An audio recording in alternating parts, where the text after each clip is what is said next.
Hello, lovelies. I thought today I would share with you a poem that's one of my favourites from childhood.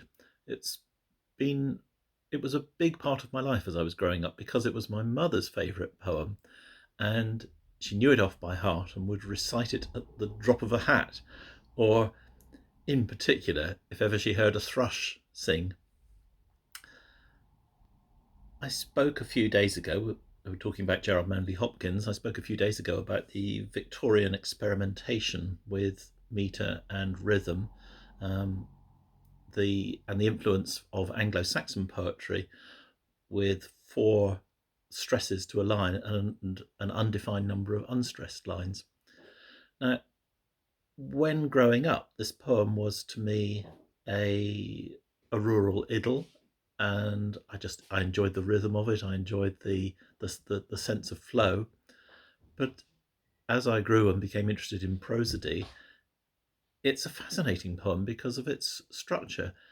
It has lines with two two stresses, and it has lines with four stresses, and they seem to be thrown in together more or less at random. The rhyme scheme is tricky, to say the least. If you're going to write it out, it doesn't follow any recognised pattern that I know of, and yet it works.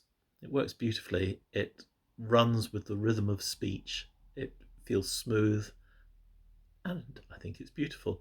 It's Robert Browning's Home Thoughts from Abroad.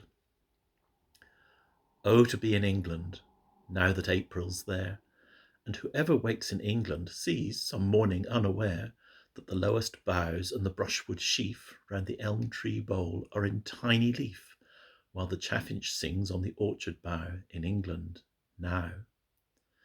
And after April, when May follows, and the whitethroat builds, and all the swallows, hark! Where my blossomed pear tree in the hedge leans to the field and scatters on the clover blossoms and dewdrops at the bent spray's edge. That's the wise thrush. He sings each song twice over, lest you should think he never could recapture that first fine, careless rapture. And though the fields look rough with hoary dew, all will be gay when noontide wakes anew. The buttercups, the children's dower, far brighter than this gaudy melon flower. Have a good weekend.